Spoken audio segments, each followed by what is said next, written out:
Artan Fuga, antar i Akademisë së Shkencave të Republikës së Shqipërisë, mban titullin profesor. Ka mbrojtur gradën e doktorit të shkencave në Shqipëri, në filozofi si dhe në Francë, në fushën e shkencave të komunikimit dhe të informimit. Më pas, po atje bëhet titullar i diplomës së doktorit të habilituar në shkencat humane dhe sociale. Ka kualifikimin profesor i universiteteve dhe nga Këshilli Kombëtar i Universitetit në Francë. Aktualisht është pedagog në Universitetin e Tiranës.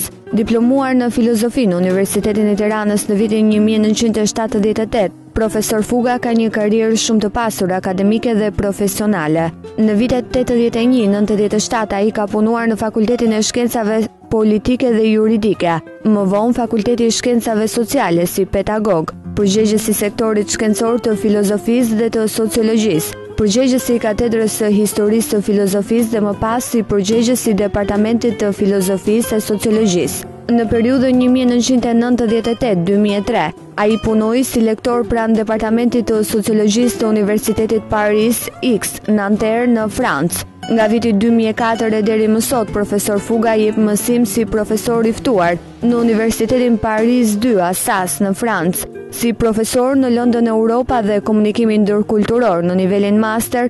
Njëkohësisht ai ka vijuar kontributin e vet si profesor titullar në Departamentin e Gazetarisë dhe të Komunikimit dhe lektor në degën e filozofisë dhe të sociologjisë të Universitetit të Tiranës. Nga shkurti 2008-s, profesor doktor Artan Fuga është zgjedhur përgjegjës i Departamentit të Gazetarisë të këtij universiteti. Vit pas viti, profesor Fuga ka thelluar kualifikimin e vet shkencor duke u bërë një nga emrat më të shquar të shkencave të filozofisë, sociologjisë dhe komunikimit në vend. Në vitin 1986, ai mbrojti gradën doktor në filozofi në Universitetin e Tiranës. Profesor doktor Artan Fuga është autor i shumë librave në fushën e filozofisë, sociologjisë, komunikimit dhe publicistikës, siç janë Shtigje drejt guvës së gjarprit, Ikja nga kompleksi Rozafës, Majtas jo djathtas, Shoqëria periferike, Lexime në komunikim, Rrota e mundimit. Profesor Fuga është gjithashtu autor i 10 botimeve në akte konferenca shkencore ndërkombëtare dhe në revista shkencore të huaja. Ai ka marrë pjesë edhe në disa ekipe ndërkombëtare të kërkimit shkencor dhe ekspertizës. Në Departamentin e Gazetarisë është lektor titullar i lëndëve Hyrje në komunikim, Filozofi komunikimi, Teoritë e komunikimit dhe Sociologji komunikimi.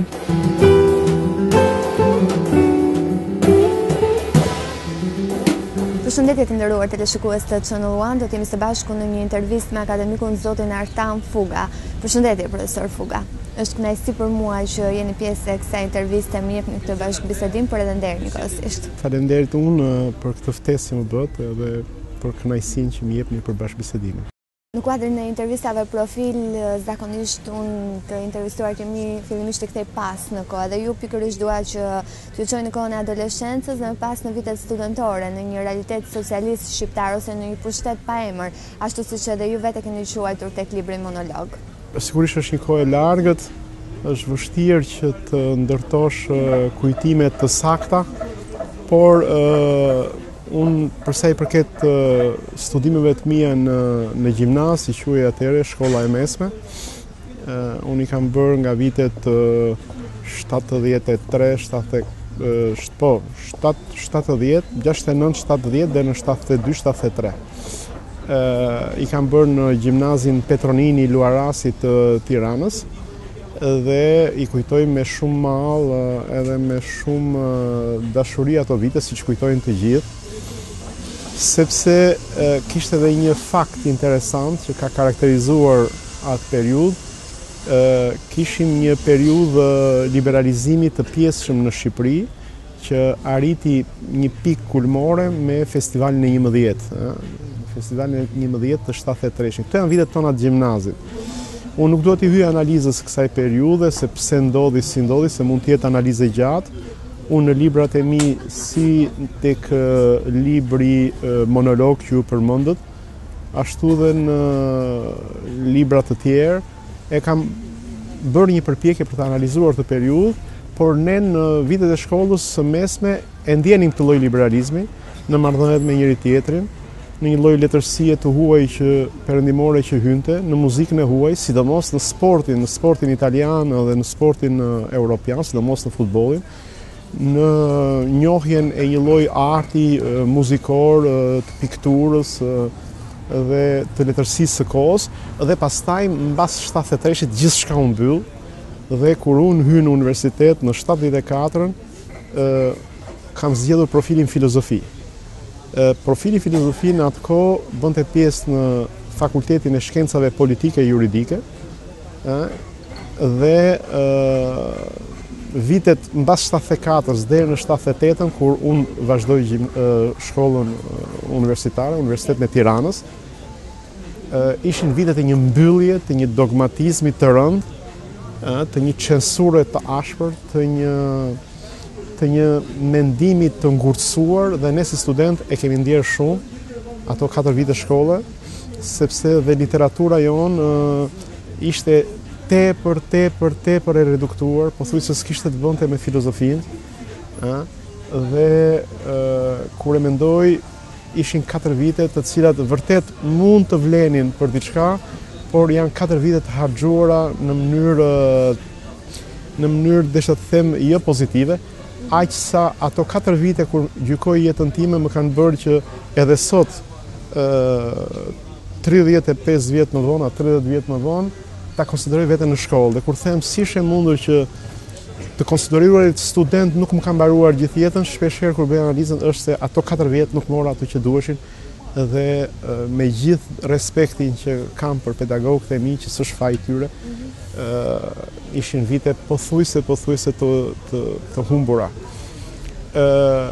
Po ishte një pushtet pa emër, unë e kam rimar atë tek disa prej librave të mi, e kam marrë te Shtigje drejt guvës zgjarprit, e kam marrë tek monologs shumë, e kam marrë në doktoraturën time për komunikimin politik që kam mbrojtur në Francë, dhe në të gjitha këto botime sigurisht është dhe bota ime personale, një pushtet pa emër sepse ai quhej ashtu si nuk ishte, dhe kur e quajmë ne sot me një emër siç mund ta quajmë totalitarizëm, autoritarizëm, diktaturë, ka specifikat e veta që nuk hyn në asnjë koncept. Vitet 90 ishin vitet e ndryshimeve të mëdha dhe ju vetë kam përshtypjen se u përshit në rrymën e kohës. Megjithatë, gjatë asaj periudhe si do ta parashikonit këto 20 vite demokraci ose tranzicion, thënë më mirë? Unë nuk është se kisha një fuqi të madhe parashikuese, sikurse të gjithë pedagogët relativisht një moshë të re të asaj kohe në Universitetin e Tiranës, viti 90 mua më gjen në Fakultetin e Shkencave Sociale, në të njëjtin fakultet ku kisha mbaruar studimet, po me isha pedagog dhe isha përgjegjës i qendrës së studimeve edhe kërkimeve në fushën e filozofisë, sociologjisë dhe shkencave politike. Ndërkohë, ne ishim angazhuar në atë kohë në studime që bëheshin, në studimet të natyrave nga më të ndryshme, përpiqeshim që të kishim një lloj lirie mendimi, ashtu në kuadrin e atij pluralizmit mendimit që thuaj. Studentët tanë aspironin për demokraci dhe liri, sepse duhet dini që edhe Azem Ajdari, nderuari dhe i ndjeri Azem Ajdari, ka dalë nga i fakultet, ishte student edhe imi në vitin e 4 filozofi, dhe kjo vatër demokracie edhe aspirat demokratie ndihej në fakultet. Sigurisht ne i kemi mbështetur me të gjitha forcat aq sa mundne, në mitingjet e tyre, në përkrajet tyre për kërkesat që ata kishin, dhe si thuash me vullnet dhe ndërgjegje hym në këtë rrugë. Si e parashikoja të ardhmen unë atë kohë e parashikoja si gjithë të tjerët, me pak utopi, me pak dëshira, e mendoja një tranzicion më të shpejt, nuk e mendoja krizën e tanishme financiare ekonomike, nuk e mendoja këtë luftë të ashpër politike, mendoja më shumë prosperitet dhe një integrim europian më të shpejt, gjë të cilat janë vënuar disi, por as nuk mund të parashikonim se ç'mund të sillte liria. Liria që fundit i jep njerëzve një dinjitet, një status, i jep mundësinë e pronës, e lirisë, e iniciativës, e ka bërë shqiptarin të lirë të udhtojë në perëndim, një transformim i madh fundit i lirisë intelektuale. Të gjitha këto sigurisht i mendonim në mënyrë utopike, pa problemet konkrete që janë sot, por sigurisht nuk ka vend për zhgënjim, sepse kështu është historia. E mendon të pambukt, të bardhë, të qumsht, dhe pastaj brenda saj ka thepa, ka kodra, ka male. Kam se 24 profesor që ne tashmë e kemi atë liri që kemi kërkuar. Çfarë kuptimi do t'i atribuoni ju kësaj lirie në përputhje me sjelljen e shqiptarëve? Që të jem sa më konciz, ne përjetojmë në mënyrë tepër tipologjike dhe tepër karakteristike të gjithë elemente një lirie. Liri politike në radhë të parë, po dhe liri zgjedhjesh në radhë të dytë, liri alternativash në radhë të tretë, dhe nëse unë do t'i kthehem konceptit ekzistencialist të lirisë, menjëherë, apo konceptit freudian të lirisë, ose post-freudian, po nëse do t'i kthesh edhe konceptit nietzschean, po dhe të gjithë koncepteve filozofike, përqasjeve filozofike më të rëndësishme për lirinë, mua më duket se të gjitha na sjellin në atë gjendje ku jemi ne. Është gjendja më normale e mundshme. Shpeshherë publikut i duket se është një gjendje e jashtëzakonshme, filozofikisht mua nuk më duket kështu. Liria çfarë është? E para, liria është një pasion i madh. Një pasion i madh, një dilemë e madhe, sepse duhet zgjedhësh. Duhet zgjedhësh dhe, si thua, liria është një autenticitet. Ka mundësi që njeriu të jetë vetja vet. Mund mos jetë vetja vet, por e ka mundësinë për të qenë. Domethënë, nëse mua tani më duhet të bëhem bujk, unë mund të shkoj të bëhem bujk. Nëse mua më pëlqen të shkoj në plazh, unë mund të shkoj në plazh. Kjo është liria. Për brezin tuaj kjo është e çuditshme se ju e merrni si të natyrshme, po 30 vjet përpara nuk ishte kështu. Unë mundoja të shkoja në plazh sot, po s'shkoja dot. Unë mundoja të ushtroja një profesion, se ushtroja dot. Unë mundoja të shkoja në universitet, megjithëse kisha mundësitë intelektuale, nuk shkoja dot, mund mos shkoja dot. Pra është autenticitet dhe këtë ne e kemi. Mirë po njeriu kur e ka një gjë, nuk e vlerëson. Dhe çfarë ndodh? Këtë gjë pozitive, këtë vlerë të madhe që është liria që ne e kemi, shpeshherë ne nuk e vlerësojmë, sikurse unë nuk e vlerësoj kafen që piva tani. Pse? Po mos e kisha do ta vlerësoja. Kur e kam, e konsideroj si një gjë që e kam dhe s'ka. E dyta, liria, meqense të jep mundësi zgjedhjesh, të jep edhe ankth. Pse? Sepse menjëherë fillon pyetja, bëra mirë, s'bëra mirë. E zgjodha mirë, se zgjodha mirë. Votova mirë, nuk votova mirë. E thash mirë, se thash mirë. Dhe ky ankth kolektiv është prezent në shoqërinë shqiptare. Ankth dhe pastaj e treta është ndjenjë përgjegjësie dhe ankthi sjell një lloj brejtje ndërgjegje, një lloj kritike të vazhdueshme ndaj vetes, një lloj, si thua, ngrënie e vetes, një lloj vetvrasje në thonjza simbolike në çdo çast. Gjithmonë njeriu i ndodhur në rimorse, në brejtje, pikërisht nga kjo që a bëra mirë, as bëra mirë, fillon të ketë një nënvlerësim të vetes, një qëndrim shumë përbuzës ndaj vetes, kur ndodhet në vetminë e tij, dhe e katërta dhe e fundit, për t'i shpëtuar kësaj brejtje ndërgjegje në sytë të tjerëve, çfarë bën? Bën që këtë brejtje ta kthejë në agresivitet kundër tjerëve, për të mbrojtur nga të tjerët, për të paraqitur më mirë nga të tjerët. Element të gjithë ne i kemi. Brejtje ndërgjegje, ankth, agresivitet, përpjekje për të imponuar të tjerëve, dhe atë që na ka sjellë liria, që është autenticitet dhe, si thua, të qenurit të vetja, këtë nuk e vlerësojmë. kështu e vlerësoj situatën aktuale. Që atëherë në fakt nga vitet 90 deri në tashti është shkruar një brez i ri, 20 vjeçarësh, të cilët nuk e kanë patur idenë e asaj kohe, megjithatë janë shumë kurioz për ta zbuluar. Një pasqyrë të mirë keni bërë edhe tek libri monolog që unë përmenda pak më parë, megjithatë nëse të ndalim te këto 2 dekadat e fundit, si do t'i përshkruanit ju ato? Unë këtë e kam studiuar në 2 libra kryesor që unë kam pasur, sikur se thoni ju.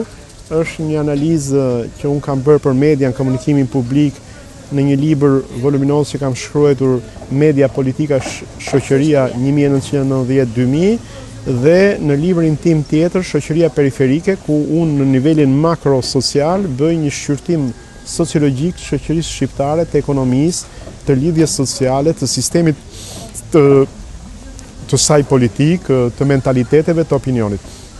Në qoftë se unë do ta shpreja me një fjalë këtë gjë,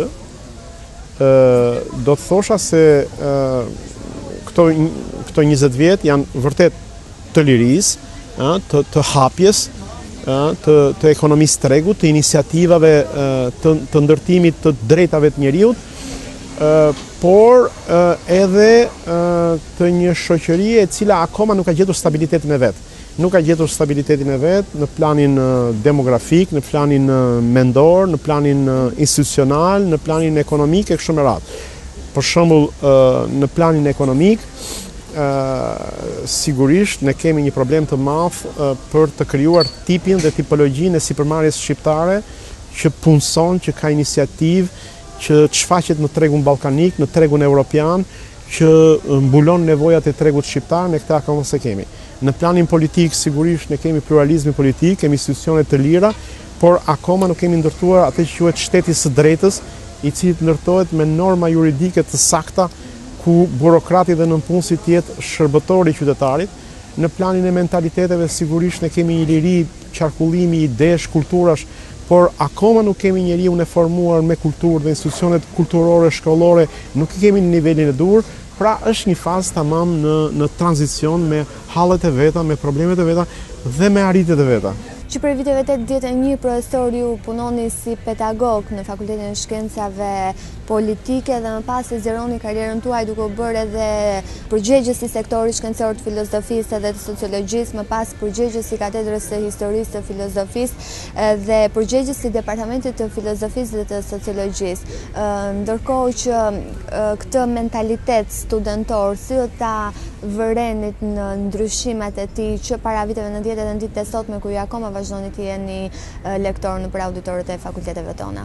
Po, është një pyetje e vështirë, një pyetje që në fakt ne pedagogët që kemi kaluar të 2 etapat duhet ja bëjmë vetes dhe ja bëjmë vetes, por më besoni që nuk është e thjeshtë për t'ju përgjigjur, sepse ka shumë faktorë të cilët duhen marrë parasysh, por po të thosha një element që në mendjen time qëndron gjithmonë i ndezur është se studenti i viteve 80 çfarë kishte i gjori? Ishte i izoluar kulturalisht.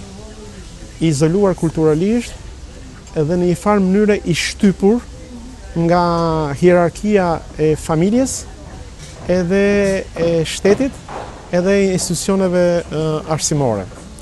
Dhe fuqia e tij, liria e tij e diskutimit, të drejtat e tij për të hapur dhe për të marrë informacion atje ku ai donte, gjitha këto mungonin. Kjo ishte ana negative, po kishte 2 anë pozitive. Cilat ishin 2 anë pozitive, sipas meje? E para që ai ishte më pak i ekspozuar ndaj influencave negative të shoqërisë së tregut, edhe si të thuash ishte më pak i abandonuar. Edhe pedagogët, edhe familja dhe shoqëria ndofta disa herë në forma mbytëse, por gjithsesi i rinin më afër. I rinin më afër, sigurisht e detyronin të shkonte në këtë shkolla më në atë shkollë. Sigurisht që një dhimbje e madhe sepse shumë student që quheshin me biografi të keqe nuk merrnin fare drejt në shkollë, dhe kjo ishte dhimbja më e madhe dhe shkëputeshin padrejtisht nga shokët e shoqet e tyre që donin të bënin një karrierë. Por nga ana tjetër, për pedagogun dhe për studentit ishte më e thjeshtë për të gjetur një identitet për të formuar kulturalisht. Pse? Sepse dihej kush ishte shkenca, dihej cila ishte informacioni, dihej cili ishte profili. Bukur, kalojmë vitet 90. liri, studenti është i lirë, studenti ka dinjitetin e vet, ka drejtat e veta, dhe nga kjo pikpamje s'ka të krahasuar me përpara. Sigurisht mund të ketë çdo lloj informacioni që të shqyrtoj, është i lirë e kështu me radhë. Ka dy anë negative. Si thuash, dy vështirësi të mëdha studenti që sot edhe në këto vite e frustrojnë, e mërzisin, i japin një psikologji shpeshherë jo fort pozitive. E para është se ai është disi i çoroditur në një shoqëri të hapur, të lirë, të tregut. Merr një diplom, po nuk dihet sa i vlen ajo diplom. Mendon se merr një profesion, po nuk e di a do gjej vend pune, as do gjej vend pune. Kurse më përpara e gjente një vend pune të paguar keq, nganjëherë të vendosur me detyrim, shumë herë me detyrim, kurse sot e ka të vështirë, domethënë ka nuk e di sa përqind studentët janë që megjithëse të bëjnë studimet në një fushë, nuk është se gjejnë vend pune në atë fushë. Kjo është njëra anë, domethënë një lloj instabiliteti ekonomik, i statusit social që e sjell edhe shoqëria. Së dyti, është shumë e vështirë sot për studentët dhe pedagogun, kryesisht për pedagogun, që të di se çfarë gjërash duhet di studenti në një profil, sepse informacioni është miliona herë zmadhuar dhe shpeshherë qëndrohet në sipërfaqe, sepse në vend të një kulture të librit, tashti ka hyrë interneti, televizioni, mediat masive, që nga njëra anë japin debite shumë të mëdha informacioni, po nga ana tjetër krijojnë një çekuilibrim mendor dhe kjo duket edhe në formimin e studentëve tanë. Përmenda vitin 81 fillimisht, pas e vazhdova karrierën tuaj pedagogjike, por më pas ju ndërprisni dhe vazhdoni studimet po në Francë dhe largoheni nga Shqipëria. Cila ka qenë arsyeja ose cilat kanë qenë arsyet kryesore për këtë? Po përgjigjem sinqerisht dhe sa më shumë vite kalojnë aq më shumë e kuptoj, sepse është vështirë të kuptosh motivet e tua. E bën një veprim, gjen një motiv dhe i vë gishtin atij motivi dhe thua që e bëra për këtë gjë, po në fakt nuk je i sigurt nëse vërtet e ke bërë për atë. Dhe sa më shumë njeriu largohet në kohë, ndofta aq më shumë gjen motivet e vërteta. Gjithsesi, motivet e vërteta dhe motivet janë ndofta 3 kryesore. Motivi i parë është që siç të thash, nga vitet studentore, ndofta nga kjo gjë ndjej një boshllëk shumë të madh në formimin filozofik, sidomos në dy fusha të filozofisë, në historinë e filozofisë dhe në filozofinë moderne bashkohore, që unë isha dhe titullar i lëndës edhe përpara. Në këto dy fusha ne ndodheshim në vështirësi. Pra kisha akoma mentalitetin e studentit. Isha doktor në filozofi në vitet në 91-92, isha përgjegjës departamenti dhe ndjesha brenda meje ndjesha si student, sepse kuptoja që nuk kisha mbaruar akoma ciklin e plot formimit studentor. Dhe kjo është arsyeja e para për të vazhduar studimet. Unë atje vajta për të bërë një doktoraturë, por pedagogët që ishin dhe kolegët e mi në Universitetin e Parisit 10 Nanterre quhet, u habitën kur unë i thash, dakord, unë do bëj një doktoraturë, do futem në këtë diplomën e studimeve të thelluara në fillim, që është masteri i sotëm, por i thash, unë do regjistrohem që në vitin e parë të filozofisë, sepse dua ta rifilloj nga e para. Dhe bëja dhe lëndë dhe të vitit parë, jo të gjitha, po i bëja. Domethënë unë isha në ato kohë, po themi 36 vjeç, dhe shoqet e shokët e mia të kursit në vitin e parë ishin nga 18 vjeç. Dhe isha atje, kuptova që mosha kisha ikur, isha plakur një çik, sepse menjëherë u vura në banka me ata, po ishte një kënaqësi e paparë shumë e madhe. E dyta, arsye e dytë ishte pak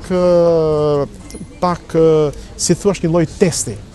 Cili ishte testi? Testi që doja të bëja unë me veten time është a jam në gjendje unë të bëj një punë shkencore dhe botuese të njohur dhe të vlerësuar dhe të botuar në Europë. Kjo ambicie më shkonte në mend, sepse doja të matesha, doja të thosha që por çka ka ndodhur me ne? Kemi mundësinë ne që të artikulojmë mendimet tona në një botë europiane, në një hapësirë europiane. Kjo është arsye e dytë. Arsye e tretë është dhe më ambicioze akoma.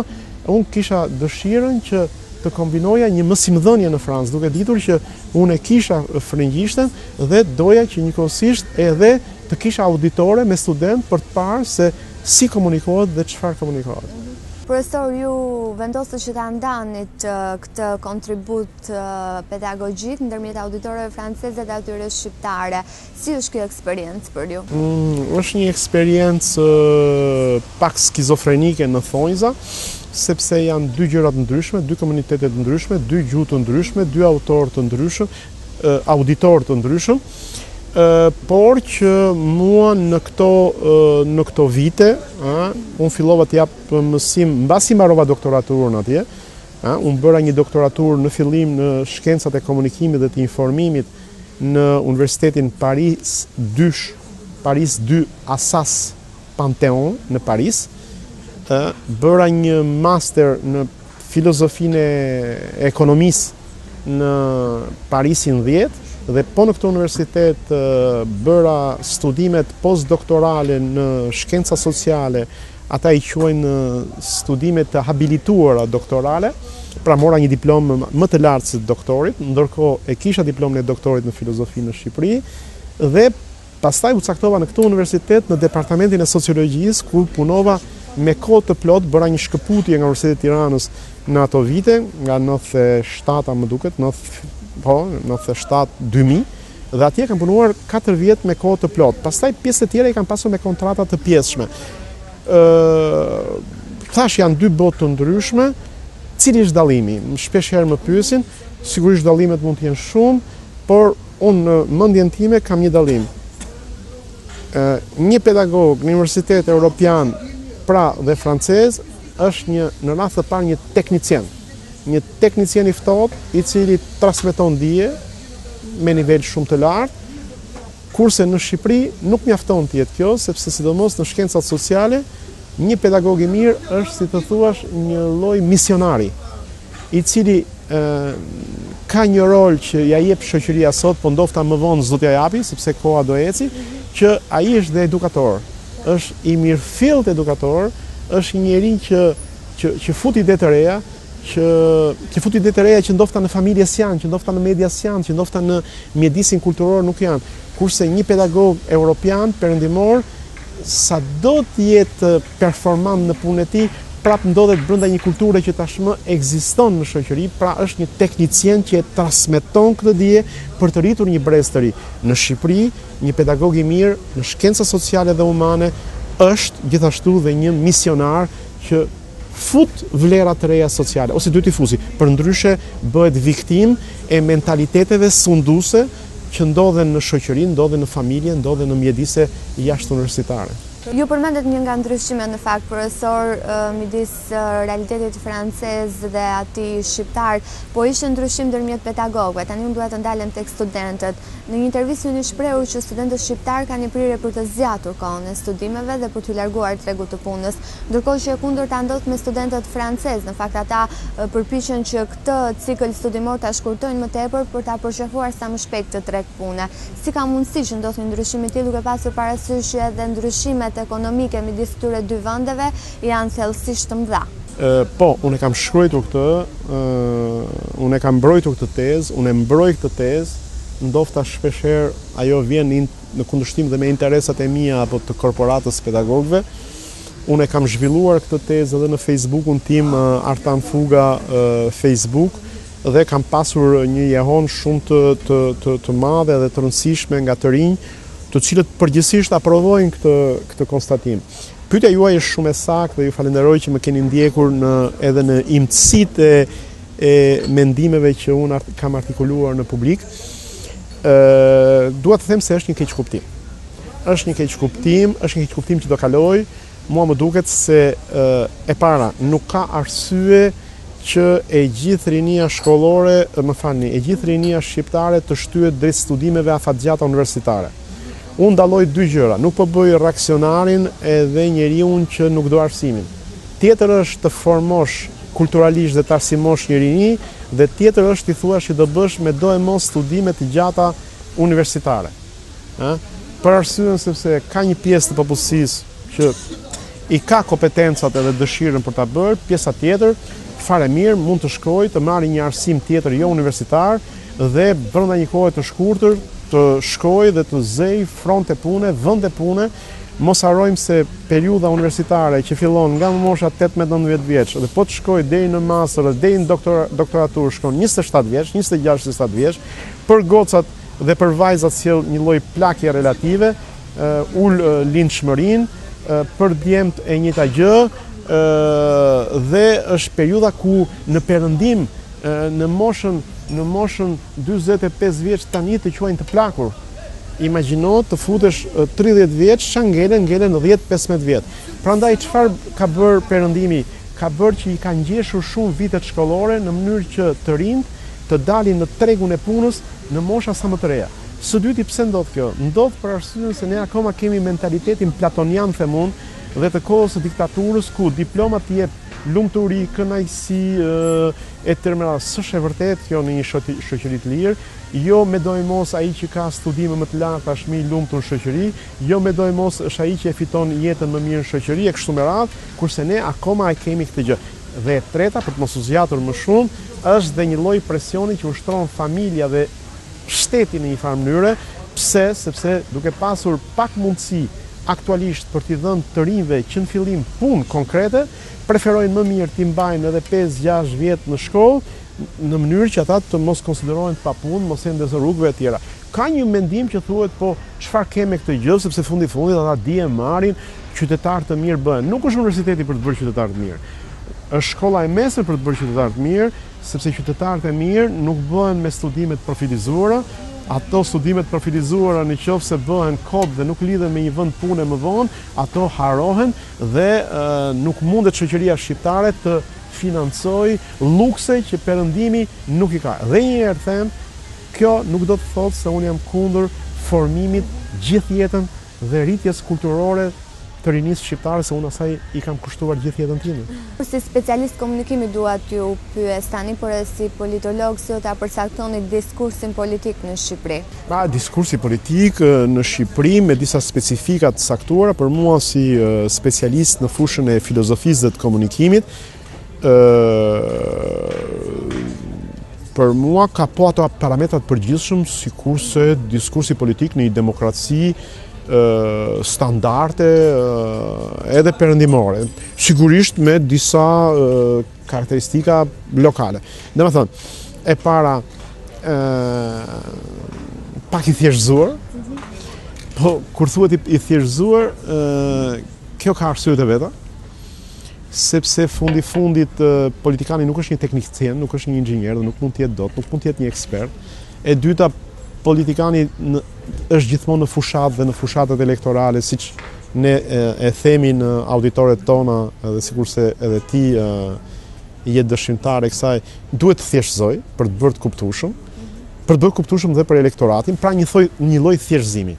Dy, një lloj bardhëzie. Bardhëzie sepse në hapësirat publike si thuash, politika që ka pushtetin afirmon, opozita kritikon, do e mos kemi një ndarje që unë në studimet e mia e quaj dikotomi terminologjike, dikotomi opozicionale, kundërshti semantike midis koncepteve të kundërta, e bardh, e zezë, e mirë, e keqe, patriot, tradhtar, i korruptuar, i ndershëm, pra një lloj dikotomie. Dhe pastaj desha të them, sikurse thon edhe studiusit e sotëm, një lloj gjendje sipërfaqësore. Një lloj gjendje sipërfaqësore që është karakteristike politikës në kushtet e demokracisë, për arsyen sepse jo çdo gjë është në dorë të politikës. Ta zëm kriza financiare e sotme nuk është në dorë të politikës. Politikanët bëjnë sikur kanë në dorë të marrin ato vendime për ta penguar ose jo, por në fakt ka shumë vendime që zvaren në dorën e tyre. Dhe e fundit fare që unë do thosha si karakteristike diskursit politik në ditë tona, ashtu siç e kuptoj unë, është edhe një farë, si të thuash,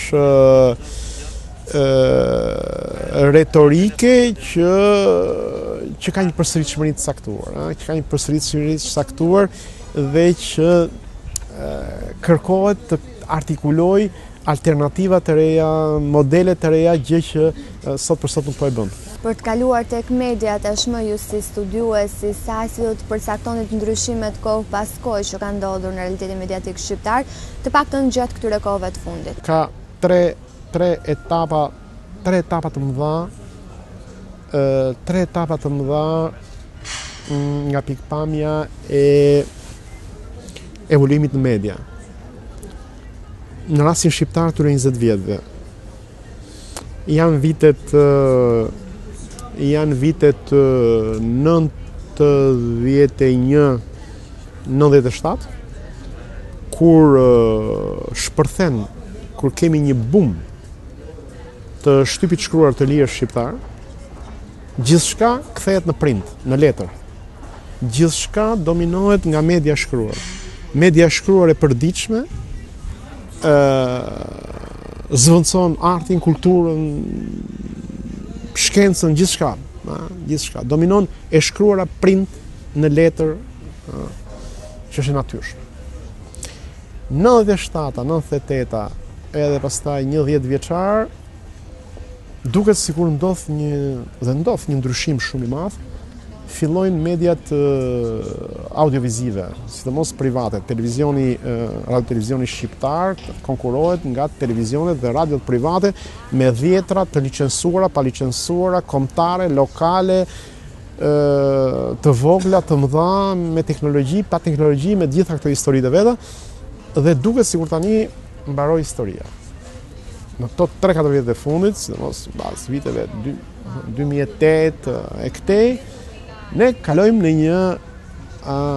në një botë tjetër mediatike, ku hyn në Shqipëri webi, ku hyn komunikimi online, në linjë, interneti, mediat e reja, dhe mbi të gjitha, sot jemi në fazën kur edhe mediat klasike, printi, televizioni, radioa, tentojnë drejt një rrugë të pashmangshme që është cross media, që janë multimediat, janë mediat online, dhe detyrohen që tashti të shkojnë, të transmetojnë në portale ku kemi një lloj konvergjimi midis medias shkruar, medias vizive, medias radio, një konvergjim i kodeve, simboleve, gjë që ka sjellë sot një perturbim të jashtëzakonshëm në statusin profesional të gazetarit, në format dhe teknikat e të bërit gazetari, në raportin midis informacionit dhe shpejtësisë informacionit, interpretimit, analizës informacionit, raportin midis gazetarit dhe qytetarit. Sot jemi në këtë fazë të tretë ku nuk e di se çfarë do dali, por gjithsesi nëse unë kam thënë, nëse ne nuk jemi të mençur për të bërë ato reforma që duhen, për ta parë në sy, për të mos bërë studimet e duhura, ne kemi rrezik të humbasim industrinë e informacionit dhe të kemi, siç kam thënë, një industri pa informacion. Ne jemi në një krizë informative në kushtet e lirisë së informacionit.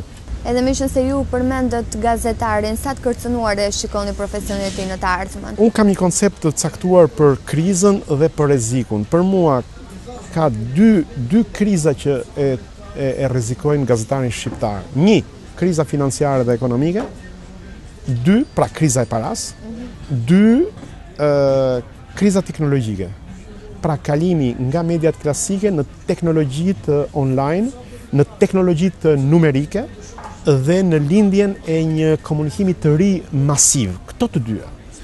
Nëse gazetarët, nëse korporatet e gazetarëve, nëse shoqatat e gazetarëve, nëse studiuesit, nëse shkolla që formon gazetarët, nuk do jetë në gjendje shkolla shqiptare të përballojë këto dy probleme të mëdha, dy kriza të mëdha, atëherë ne do të bëjmë që ndërmarrja e industrisë medias dhe brenda saj e punonjësit medias të psojë një krizë shumë të rëndë, duke u konkuruar përfundimisht nga mediat huaja dhe nga një qarkullim informacioni krejtësisht jo profesional. Tani, si e mendoj unë këtë kërcënim? Ky kërcënim është dhe bukuria e gjës. Është bukuria pse? Sepse gazetari nuk mund të qëndrojë më me atë status që ka pasur 10 vjet, 5 vjet apo 3 vjet përpara. Nëse gazetarët dhe punojësit e medias do të pretendojnë të qëndrojnë siç kanë qenë në stagnacion, duke thënë mos na prekni, mos prekemi, mos lëvizim, janë të mbaruar. Domethënë, fiton, mbijeton ai që transformohet. Çfarë po ndodh sot në perëndim që ngrenë sindikatët e gazetarëve? E para, gazetaria multifunksionale, multidetyrë. E dyta, bashkimi dhe integrimi redaksive të webit, të medias audiovizive, të medias print e kështu me radhë. Tre, bashkëpunimi jashtëzakonshëm i burimeve të informacionit me internetin, i qytetarit me gazetarin, i profilizimit me media generaliste. Ne kemi këtu çformimet jashtëzakonshme në modelin e orientimit media shqiptare. Për shembull, ne akoma kemi si media kryesore median print të generalizuar politike të përditshme, pra gazetën e përditshme. Kur ndërkohë në të gjitha vendet perëndimore kemi situata të tjera ku kemi media të profilizuara, media rajonale, ku situata ka kaluar në komunikimin online, pra ne jemi detyruar të kalojmë nga kjo fazë. Sa është publicitarizuar hapësira publike në Shqipëri? Tërësisht. Tërësisht, ju si mikrotezare në master në komunikim, marrëdhënie me publikun, si studente e shkëlqyer, ju e dini shumë mirë, tezën e Habermasit, Jurgen Habermasit, që hapësira publike ka tendencë të rekomanduar një mall në thonjza që është vetja e tij, çështja e tij, interesat e tij. Është tërësisht e kthyer në një hapësirë publicitare, edhe kur shkruajnë kujtime, edhe kur bëhet politik, edhe kur bëjnë biseda, dialogojnë dy njerëz. Po i rikthehemi një prej librave tuaj më popullorin, do ta quaj unë Rrota e mundimit, ku dua të citoj thënien tuaj: jetojmë në një shoqëri të komunikimit dhe medias, por ende jo në një shoqëri të vërtetës. Në një antitezë me këtë, mendoni se jetojmë në një shoqëri hipokrite? Hipokrite në kuptimin jo sharës, jo ofendus të fjalës, po në kuptimin e kësaj, në dy kuptime të rënda edhe të rëndësishme. Unë këtë sigurisht i kam qëndruar, faleminderit që ju e citoni librin tim Rrota e mundimit. Unë do të thosha që e para, për arsyen sepse në rrjetin dhe në hapësirën e qarkullimit të informacionit qarkullon vetëm ai informacion i cili nga emetuesit e tij i shërben ruajtjes prestigjit, reputacionit dhe është një lloj informacioni i motivuar nga përgjithsisht nga motive si të thuash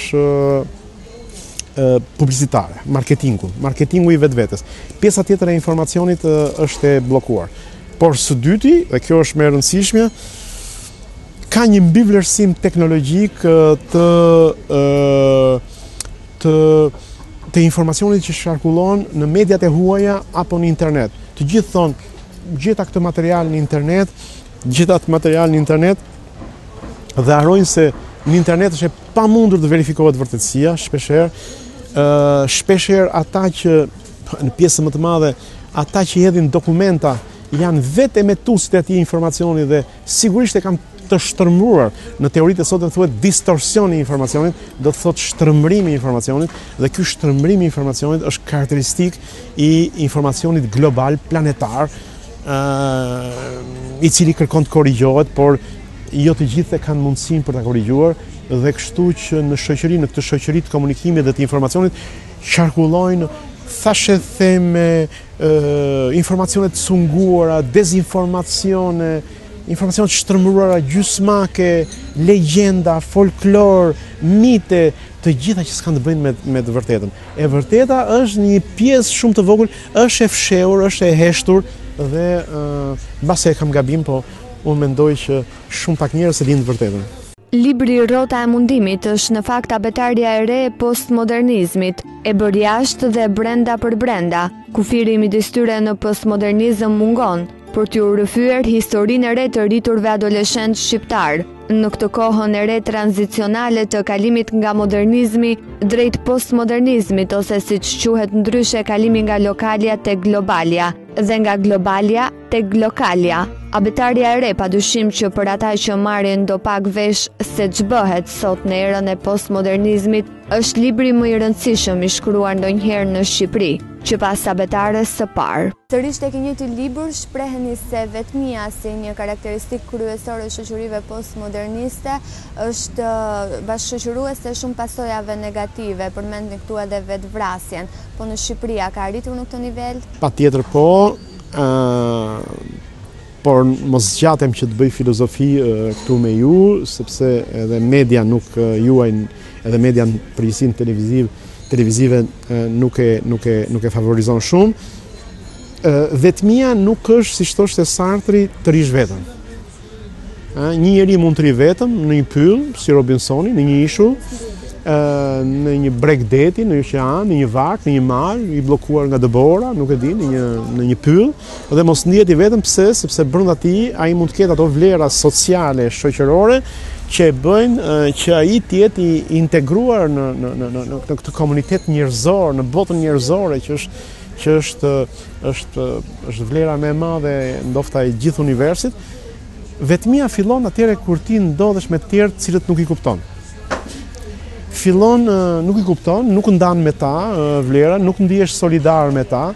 Siç thoshte Sartri, nuk ndihesh solidar, po ndihesh solitar, domethënë i vetmuar. Dhe këtu kjo në shoqërinë tonë ekziston shumë për shumë arsye sociologjike, shumë arsye shoqërore, dhe sigurisht një njeri që ndihet vetëm nuk gjen më motivin për të jetuar, dhe ndihet i deprimuar, ndihet i dhunuar, ndihet i trishtuar, bëhet agresiv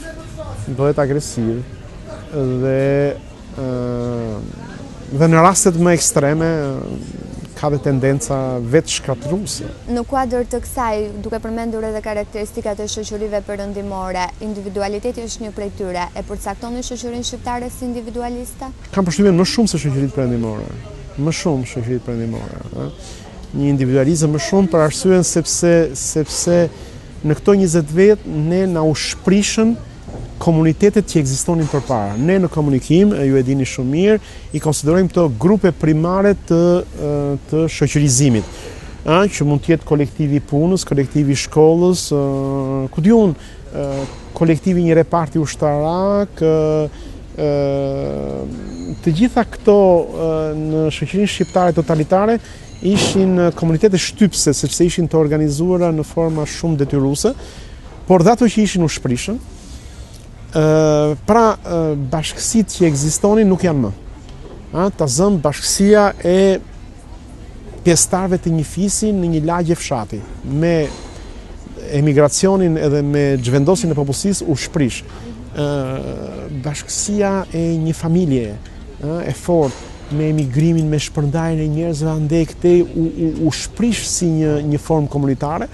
Të gjitha këto nuk ekzistojnë më, ndërkohë që në perëndim janë shumë të forta. Së dyti, ne nuk kemi arritur të krijojmë bashkësi të reja, që janë, ku diun, ta zëm, bashkësia e njerëzve që i besojnë një fe, bashkësia e njerëzve që i besojnë një çështje, bashkësia e njerëzve që duan të bëjnë turizmin bashkë, që duan të bëjnë ekologji bashkë. Të gjitha këto komunitete që ndërtohen në mënyrë subjektive, ne akoma nuk i kemi. Pse? Sepse shqiptari ne ende kemi disa nevoja parsore të pa plotësuara dhe në mbijetesë nuk e ka të merresh me këtë gjë. Ta lëm pak pjesën analitike tashmë profesorë dhe të përqendrohemi tek ju. Ju shohim shumë thjesht edhe modest nëpër auditorët e fakulteteve. Unë kam patur kënaqësinë sepse për 4 vitesh jam studentja juaj edhe privilegjin njëkohësisht. Por gjithashtu ju shohim edhe me të njëjtin motor. A i trembeni makinës për realitetin e Tiranës? Faleminderit për këtë pyetje shumë gjentile. Unë jam, mbasi është e pabesueshme, por unë jam një shofer automobili të mërësisht i pasionuar.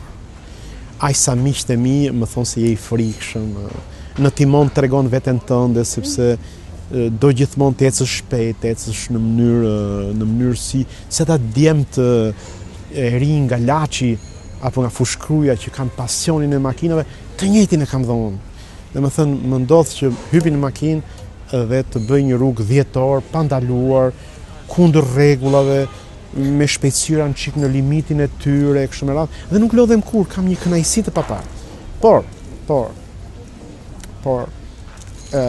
nuk asnjëherë nuk kam përdorur makinën time dhe nuk e përdor në raste shumë të rralla, kur marr me qira, kur një mik më jep makinën kur më bie rasti. Pse?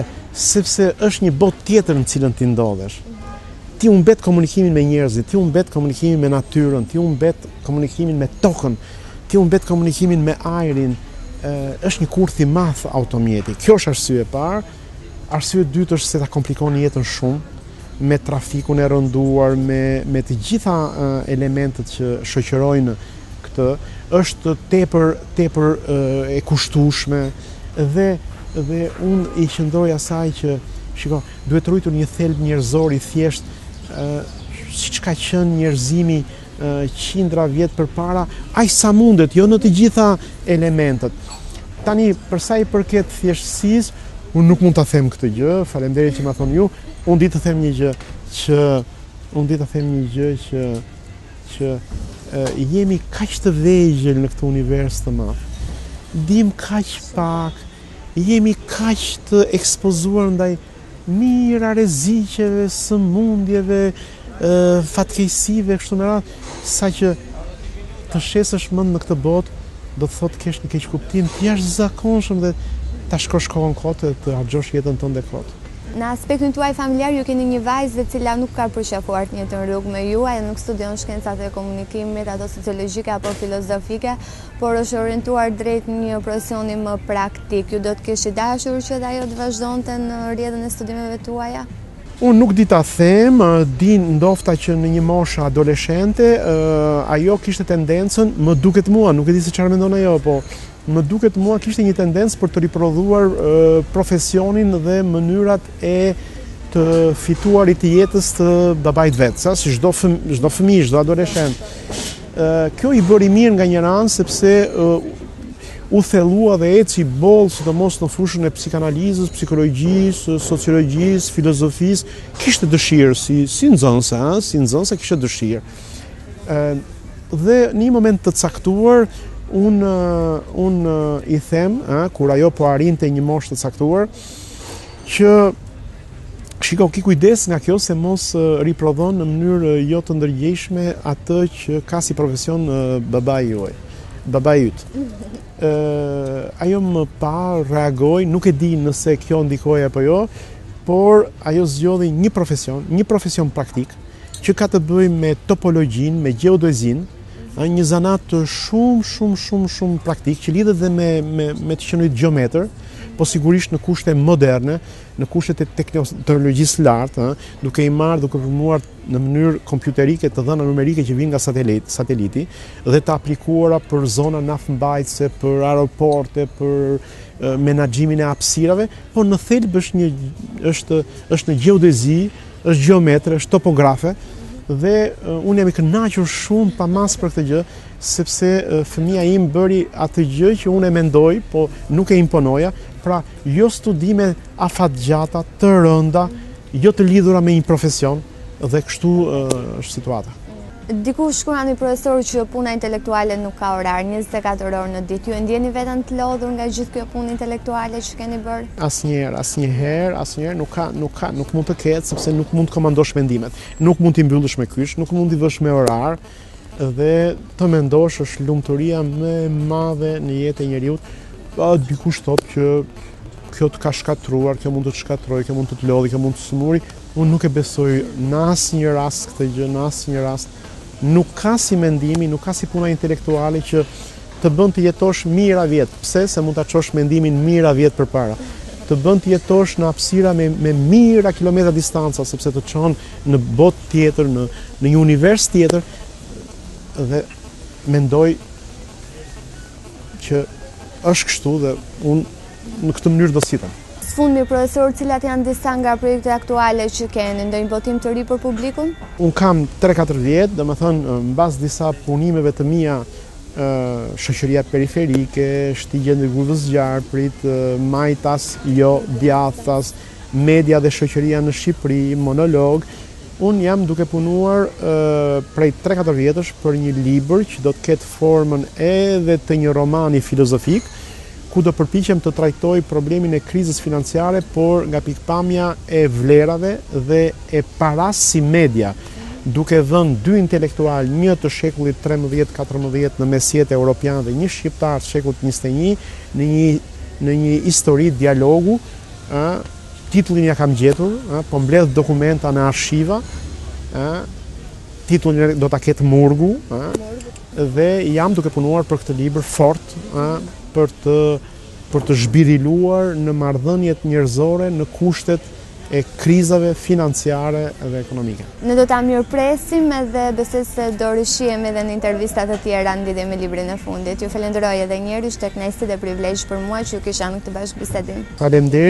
Faleminderit shumë dhe unë uroj për juve dhe për televizionin tuaj vetëm suksese dhe të mira.